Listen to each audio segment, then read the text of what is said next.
Fala, gente, pessoal, papeando Bíblias e Afins, no nosso canal de bate-papo. Estamos aí com uma série de vídeos acerca da escatologia. Tenho feito já 3 vídeos. Esse é o 4º vídeo, eu quero dar uma continuidade aqui nesse vídeo, gente, de escatologia. Mas é algo muito simples, tá? Pouco tempo, provavelmente aqui eu estou terminando. É mais por conta de algumas curiosidades que o pessoal fica perguntando para a gente. Como eu falei aí da escatologia do imaginário, depois falei das 70 semanas de Daniel, falei também das dispensações, falei da questão também dos conceitos teóricos da escatologia. Gostaria de falar agora também sobre algumas curiosidades que estão dentro do contexto. E esse contexto que eu digo é dentro do texto, né? Texto do livro do Apocalipse. No Apocalipse tem algumas coisas que são muito interessantes. Como ele é um livro que precisa ser lido dentro do gênero apocalíptico, por que muita gente diz assim, eu não entendo o Apocalipse? O Apocalipse, ou o livro da Revelação, ele é um livro que precisa ser entendido dentro do gênero em qual ele foi escrito. Tá certo? Então, ele é um livro que traz muito simbolismo. É um livro que nem tudo pode ser visto de maneira literária. Outra coisa que não se pode também deixar de lado no Apocalipse, ou no livro do Apocalipse, é a questão histórica em que o autor estava inserido. Então, o contexto histórico em que João, que é o autor, né, aceito grandemente como o autor do Apocalipse, que ele está inserido, é o final do 1º século. E esse final do 1º século é uma época em que praticamente já vai fazer uns 30 anos que a igreja começou a ser perseguido pelo próprio Império Romano. Muita gente acha que o Império Romano começou a perseguir a igreja já desde o início da igreja da pregação. Não.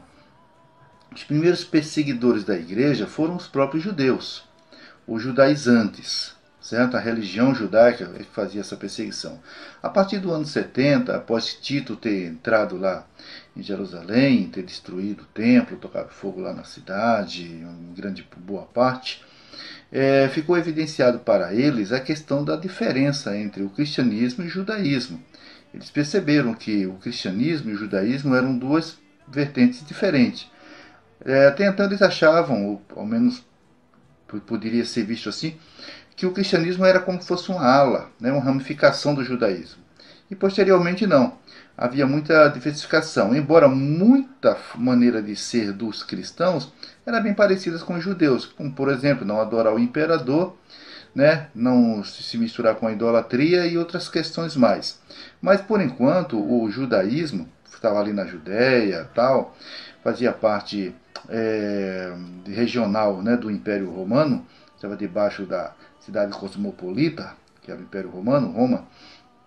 Essa identificação ela foi vista posterior. Então, após o ano de 70, os cristãos não são perseguidos apenas pelos judeus, judaizantes, mas também passa a ser pelo próprio Império Romano. Tem aquela questão também do fogo lá em Roma, de Nero, que o pessoal diz que Nero teria feito isso, outros dizem que não teria, que teria jogado a culpa nos cristãos, outros historiadores dizem que não. Isso é um conceito mais teórico, um conceito mais de debate mesmo dentro da questão histórica. Mas eu estou aqui mais ou menos para dar um toque mais sobre algumas curiosidades do Apocalipse.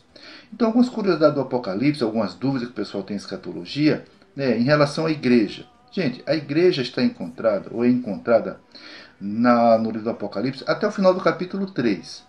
Tá certo? Então, quando o aparecimento de Jesus no capítulo 1, depois ele fala para João escrever as 7 cartas, né, ou cartas às 7 igrejas, ele faz esses escritos. Do capítulo 4 em diante, o que nós vamos encontrar é praticamente todo um processo que está inserido dentro do período das 70 semanas. Lembra que eu falei dos últimos vídeos? Das 70 semanas de Daniel, que é considerada como a grande tribulação. Tá certo? Então esses eventos que vão acontecendo são eventos que vão englobar toda a humanidade, de certa forma sim, mas é específico para os judeus, tá ok? Aí vai surgir alguns personagens que dão um nó na cabeça de muita gente, tá certo? Vamos lá. Alguns personagens que vão aparecer, por exemplo, são as 2 testemunhas, está lá no capítulo 11. As 2 testemunhas aparecem e elas vão promulgar uma sentença que está dentro de uma pregação contrária à ação tanto do anticristo, né, quanto também do falso profeta. Eles vão fazer milagres, vão fazer maravilhas e vão ser perseguidos pelo anticristo. E serão mortos lá na praça, ficarão 3 dias, como diz o texto, estou dizendo que está no texto, nem um pronúncio novo, lógico, mas eu estou dentro do texto. Estarão expostos por 3 dias lá na praça e depois eles vão ressuscitar à vista de todos e subir aos céus. Bom, a especulação que se diz por aí é que poderia ser o Moisés, o Elias ou o Enoque. Poderia ser alguns dizem, não, são Elias e Enoque porque eles não morreram e precisariam morrer, passar pela morte para depois subir. Cara, os caras viajam. E outra coisa também, alguns dizem que são o Moisés. Ah, não, que é o Moisés. Porque seria Moisés, alguns dizem, é Moisés, e outros dizem Moisés e Elias. Porque um seria o representante da lei e o outro seria o representante dos profetas. E outros dizem, não, pode ser o Moisés, que é o representante da lei, e poderia ser o Enoque, que é o representante daqueles que vão ser trasladados da igreja. Né? Ora, mas Elias também foi trasladado. Então a gente poderia colocar, então pode ser Elias, que foi trasladado e representante do profeta, e Enoque também, que foi trasladado. Quer dizer, o pessoal faz muita coisa. Mas o que mais se aceita nessas passagens é que serão 2 judeus atuantes, pregadores, servidores ao monoteísmo, ao Deus eterno, tá ok? Que vai se levantar contra o anticristo, contra o falso profeta, e que vai tentar alertar, ou que irá alertar Israel de toda essa falsidade que ele estará manipulando ali para depois, posteriormente, ser considerado como o Messias, né? Ser colocado como Deus, tal. Então essas turmas não vão aceitar. Outro fator também de curiosidade que o pessoal coloca muito em relação aos 144 mil. Quem são esses 144 mil? Ah, alguns dizem, são anjos que vão descer do céu. Não, é o pessoal da igreja, a representação da igreja. Bem, o texto já fala por si mesmo. É a questão hermenêutica, é o contexto. O que o texto diz? 12 mil de cada tribo de Israel. E ele coloca ali 12 tribos, né? Você vê ali que você não vai encontrar uma tribo que é a tribo de Dan. Aí alguns já especulam e dizem o seguinte, bom, então o anticristo vai sair da tribo de Dan, porque lá na profecia do Jacó, quando ele faz sobre os filhos dele, quando ele está morrendo, ele diz que Dan é como uma serpente que está no caminho, né, e que pica praticamente ali, ou pega a pata do cavalo quando ele passa, derruba o seu cavaleiro. Então muitos dizem que o anticristo sairá da tribo de Dan. Bom, são especulações e são visões teóricas de interpretação. Em relação ainda aos 144 mil, como algumas denominações coloca e diz assim, não, esses 144 mil são apenas esses que vão para o céu. Bom, tá bom de reler o texto, fazer uma boa hermenêutica e ver que não é isso. O texto não está falando que apenas 144 mil estará no céu. Está falando de 144 mil judeus, que é 12 mil de cada tribo, 12 vezes 12 dá 144, e que são puros. Ou seja, é uma linguagem de santificação, de santidade, que estarão testemunhando acerca também do Cordeiro, do Deus, do Messias. Enquanto as duas testemunhas, eles são mais uma anunciação, né? Eles são aqueles profetas que aparecem. Esses 144 mil também mostra a purificação e a santificação. Esses camaradas são judeus.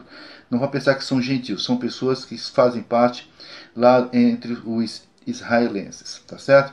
Um outro fator também preponderante que aparece dentro das especulações do Apocalipse é em relação à mulher no capítulo 12, vestida do sol. Alguns dizem que é a igreja, não tem nada a ver. Como é que pode ser a igreja vestida de sol, tal? E que nasceu o filho, só pode ser Israel. Capítulo 12 do Apocalipse, ali só pode ser Israel, do qual nasce o Messias, vestido de sol. Alguns dizem que seria a própria questão da lei, ou mesmo da própria questão da glória de Deus, depende da interpretação. A gente vai ver aí um diadema com 12 estrelas, simbolizando aí as tribos de Israel. Ou seja, não dá assim para fazer muito aprofundamento e querer tirar esse texto do seu contexto, porque seria uma interpretação totalmente forçada, tá ok? É uma outra confusão que muita gente faz também, gente, é em relação aos selos, né? As taças e as trombetas. Na verdade, seriam os selos, as trombetas e as taças. Veja só, para não fazer tanta confusão, eu indico mais ou menos que você faça a leitura nesse sentido. Os eventos são o mesmo. Os selos, tá, a partir do capítulo 5, 6 lá do Apocalipse. O que são os selos? Selos, entenda como a revelação daquilo que está para acontecer. Então, cada selo que vai sendo aberto, vai sendo revelado um acontecimento. Bom, se você fizer uma ligação com as trombetas, você vai ver que é praticamente o mesmo evento que está para acontecer. Está acontecendo, tá certo? E quando você liga com as taças, é praticamente também. Como que nós podemos entender? Então, para ficar fácil, ou mais simples, você faz o seguinte: quando você lê sobre os selos, entenda que eles são a anunciação, né? São a revelação dos acontecimentos. As trombetas é como se fosse a anunciação que a partir dali os eventos estarão acontecendo, tá certo? E a taça é o acontecimento em si. Então veja, a pedra, né, o meteoro caindo nas águas, essas águas vão se tornar amargas, vai haver morte lá nos mares, os peixes vão morrer. Claro que o comércio de peixe vai ficar totalmente danificado, isso vai atingir muito a terra. Também existirá a questão, né, da insolação, o sol vai aquecer muito, a gente já vê que a terra está passando por esse processo, as queimadas, né, a própria fumaça, o carbono, nós vemos aí as camadas de proteção terrestre natural sendo danificada, haverá um calor intenso, e isso vai sair uma causa atrás da outra, uma causa atrás da outra. É como se fossem as pragas lá no Egito. As pragas no Egito, as águas, tudo começa com as águas, né? As águas se tornam vermelhas, a partir da morte dos peixes, as rãs saem, acontece um enxame de moscas, e vai acontecendo, é um processo. Da mesma coisa que houve o processo das pragas no Egito, haverá um processo também dessas pragas que vai acontecer no Apocalipse, no globo terra. É uma coisa chama a outra, é um processo. Tá, ok? Então, quando lê o Apocalipse, tente entender que uma passagem está ligada à outra. Não leve tudo para a questão simbólica. Tem questões que são simbólicas e há processos que eles são literais. Há processos que eles estão realmente acontecendo. Um outro fator interessante que a turma também gosta de explorar no Apocalipse, em relação à igreja, que é a volta de Jesus, por exemplo, no Armagedon, né, que a gente encontra aí a prisão de Satanás por 1000 anos, quando vai acontecer o milênio, como eu falei no vídeo anterior. O pessoal fala assim: não, a igreja estará voltando com Cristo. Isso, cara, é uma especulação terrível. Ela é tremenda. Porque, vejam só, se você puder dar uma lidinha depois na sua Bíblia, eu não estou dizendo com isso que a igreja não venha. Eu não vejo assim um relato na Bíblia, um versículo dizendo: a igreja está vindo. Diz lá, por exemplo, Judas cita um livro apócrifo do Enoque, e diz assim: eis que vejo o Senhor vindo com a miríade dos seus santos. E santos pode ser anjo, pode ser a igreja. Não sei, pode ser. Depende da interpretação. Eu estou dizendo que não há no texto, na Bíblia, um versículo que diga que a igreja está voltando com Jesus para reinar na terra. E onde é que quem reinará com Jesus então? Bom, eu não estou dizendo que a igreja não venha, que a igreja não reinará. Eu intimamente, individualmente, acredito que a igreja estará, tá certo? Estará reinando com Cristo, de certa forma, mas não como muita gente diz por aí. A crente, já ouvi histórias antigas, pessoas dizem assim: eu quero ser prefeito em tal lugar, eu vou ser governador de tal canto, uma fantasia, ficção, que nem Spielberg, né, subiu na cabeça do Steven Spielberg.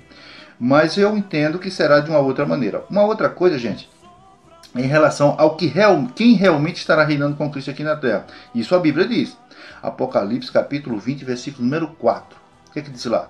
Que João viu os que foram mortos, degolados por amor a Cristo, que não receberam a marca da besta, que não foram marcados, né, que não entraram na idolatria da besta. Eles se ressuscitaram e reinaram com Cristo durante 1000 anos. Isso aí a Bíblia fala diretamente: reinarão com Cristo durante 1000 anos. Então estarão aqui na terra reinando com Cristo. Não farão parte do arrebatamento, mas fazem parte da primeira ressurreição. Essa ressurreição, ela é processual. Já falei para vocês que a primeira ressurreição, ela começou com Cristo. Ela vai dar continuidade com aqueles que ressuscitarão no momento do arrebatamento. Paulo diz que morreram em Cristo vão ressuscitar primeiro e vão se juntar com aqueles que são vivos, que vão ser transformados e encontrar com o Senhor nos ares. Quem mais faz parte da primeira ressurreição? Aqueles que morrerem durante a grande tribulação, tá certo? Acabei de citar para vocês anteriormente, aí, no capítulo 20, versículo 4 do Apocalipse, que aqueles que não aceitaram a marca da besta, que foram fiéis, né, foram perseverantes, aqueles que realmente morreram por amor a Cristo, vão ressuscitar e reinar com ele durante 1000 anos. Quem mais participará do processo da primeira ressurreição? Os que morrerem durante o milênio. Mas haverá morte no milênio? Sim, haverá morte no milênio. Os que morrerem no milênio, eles vão ressuscitar quando? No juízo do trono branco. Aqueles também que morrerem depois do milênio, quando Satanás vai se levantar contra o Cordeiro, que Deus vai mandar fogo do céu, né, que a gente chama da guerra de Gog e Magog, também vão ressuscitar. Esses que vão se levantar contra o Cordeiro na guerra de Gog e Magog, eles vão fazer parte da primeira ressurreição? Não, da segunda ressurreição. Por quê? Praticamente vão ser revoltosos, rebeldes. Então eles vão morrer sem Cristo, vão morrer distante de Deus, porque se rebelaram contra Deus. Então, desde Caim, eu vou colocar Caim assim, desde Caim, né? Desde o primeiro infiel, o primeiro iníquo que morreu, até o último, faz parte da segunda ressurreição. Desde o justo Abel até o arrebatamento da igreja, até aqueles que fazem parte dos que morreram durante a grande tribulação, fiéis a Cristo, daqueles que morreram de um milênio adorando a Deus, ou mesmo depois do milênio adorando a Deus, que não vão fazer parte da revolta contra o Cordeiro, fazem parte da primeira ressurreição. Então vamos entender que é por grupo. Primeira ressurreição, aqueles que morreram estão salvos com Cristo, estão salvos com Deus.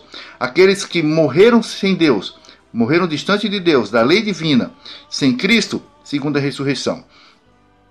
E aqueles que morrerem sem nunca ter ouvido falar de Deus, sem falar de Cristo, que morreram sem uma lei religiosa no sentido de monoteísmo, né? Como nós pregamos dentro do Evangelho.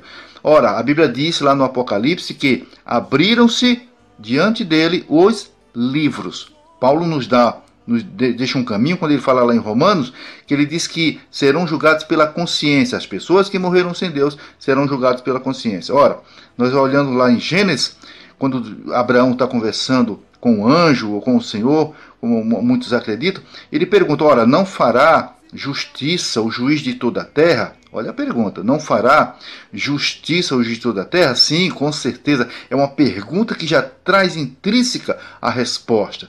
Então Deus tem uma lei, Deus tem um juízo para todas as pessoas, em todas as épocas, em todos os lugares, em todo o tempo. Tá certo? Ou seja, muitas vezes a gente se preocupa como é que Deus vai julgar as pessoas. Ora, Deus é absoluto, Deus sabe como fazer. O que nos importa fazer é pregarmos o Evangelho, falarmos da questão do reino dos céus, do reino de Deus, falarmos que há salvação e no demais o Senhor estará fazendo justiça para todo mundo. Ok, gente? Então eu quero compartilhar com vocês esses pensamentos, essa reflexão, pedir a vocês que já é inscrito, continue dando o seu like, o seu joinha, compartilhando, convidando pessoas para se inscrever no nosso canal. Para você que caiu aqui neste canal, não sabe como, mas acabou chegando aqui, se inscreva também. Se gostou, deixe seu comentário. Se não gostou, deixe seu comentário também. Não gostei, dá um like negativo. Explique por que o seu like está sendo negativo, para a gente tentar melhorar, tá certo? Mas eu gostei, então se inscreva, fique com a gente, com esse canal. Quero convidar você para o próximo vídeo. Não sei se estarei continuando falando mais de escatologia, depende aí do tema, que você possa deixar o seu comentário, mas estaremos explorando muita coisa aí pela frente, tá bom? Então quero deixar aqui o meu tchau para vocês e até o próximo vídeo.